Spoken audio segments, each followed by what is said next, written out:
Génesis, el libro que esconde más preguntas que respuestas. ¿Qué pasaría si te dijera que algunas de las historias más famosas de la Biblia no surgieron de la nada? ¿Qué pensarías si descubrieras que detrás de los relatos del Génesis existen rastros de antiguas leyendas, fragmentos de mitologías olvidadas y contradicciones que han desconcertado a estudiosos durante siglos? El Génesis es considerado por millones de personas como el relato del origen del mundo, de la humanidad y de la relación entre Dios y los hombres. Sin embargo, cuando observamos sus páginas con una mirada histórica y crítica, emerge una realidad mucho más compleja y fascinante. Uno de los pasajes más extraños aparece poco antes del diluvio. El texto menciona a los llamados hijos de Dios que descendieron y tomaron mujeres humanas. De esa unión nacieron los Nefilim, seres descritos como gigantes y héroes de la antigüedad. La historia aparece de forma breve, casi como si perteneciera a un relato mucho más extenso que se perdió con el paso del tiempo. Los antiguos hebreos no dejaron demasiadas explicaciones, pero otros escritos antiguos sí lo hicieron. El libro de Enoc relata que un grupo de seres celestiales conocidos como vigilantes descendió a la tierra.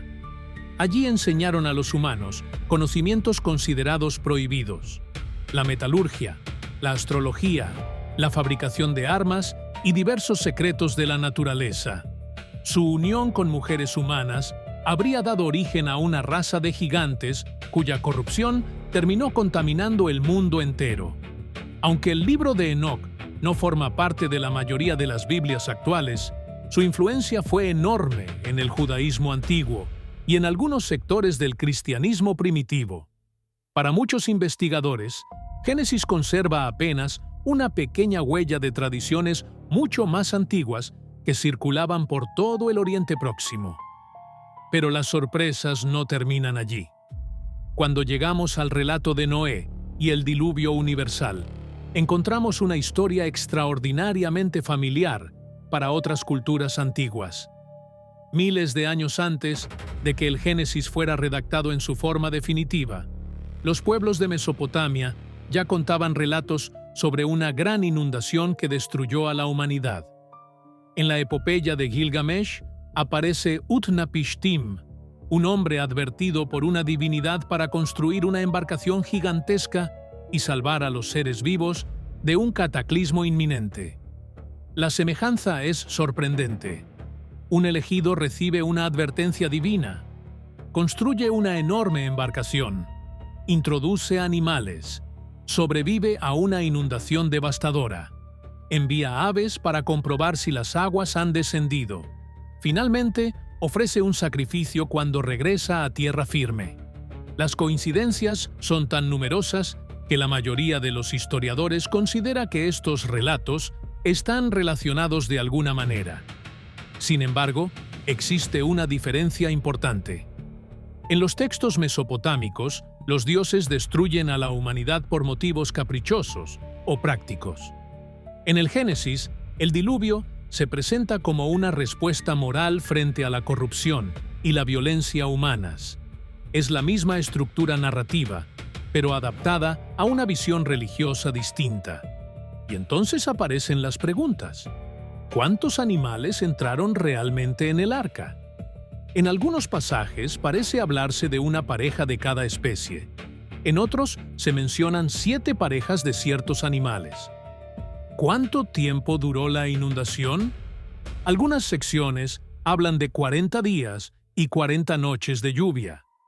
Otras describen un periodo mucho más largo de 150 días. Estas diferencias llevaron a numerosos estudiosos a proponer que el texto actual sería el resultado de la unión de tradiciones distintas, conservadas por generaciones y posteriormente combinadas por los redactores bíblicos. Pero incluso dejando de lado las contradicciones internas, surgen cuestiones todavía más difíciles. ¿Cómo pudieron reunirse millones de especies en una sola embarcación? ¿Cómo llegaron animales exclusivos de regiones aisladas, como los marsupiales australianos, hasta el supuesto punto donde encalló el arca. ¿De dónde provino una cantidad de agua suficiente para cubrir todas las montañas del planeta y a dónde desapareció después? La geología moderna no ha encontrado evidencias de un diluvio global que cubriera toda la Tierra en tiempos recientes. Sin embargo, sí existen pruebas de enormes inundaciones regionales ocurridas en la antigüedad. Las civilizaciones asentadas junto a los ríos Tigris y Éufrates sufrieron crecidas devastadoras, capaces de destruir ciudades enteras.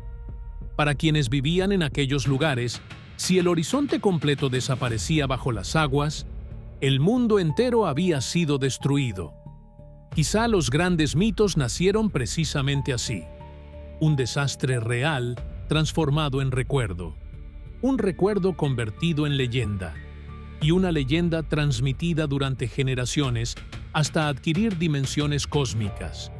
Tal vez el verdadero valor del Génesis no radique en ofrecer respuestas científicas sobre el origen del universo, sino en mostrarnos cómo los pueblos antiguos intentaban comprender el mal, la muerte, la justicia y su lugar dentro del misterio de la existencia. Porque detrás de cada mito, detrás de cada símbolo y detrás de cada relato sagrado, permanece la misma pregunta que sigue acompañando a la humanidad hasta nuestros días. ¿Estamos leyendo historia o estamos observando el reflejo de las preguntas más profundas del ser humano? Bienvenidos a Circo Planetario. El telón nunca se cierra, el circo continúa. Suscríbete y descubre lo que ellos no quieren que sepas. Footsteps.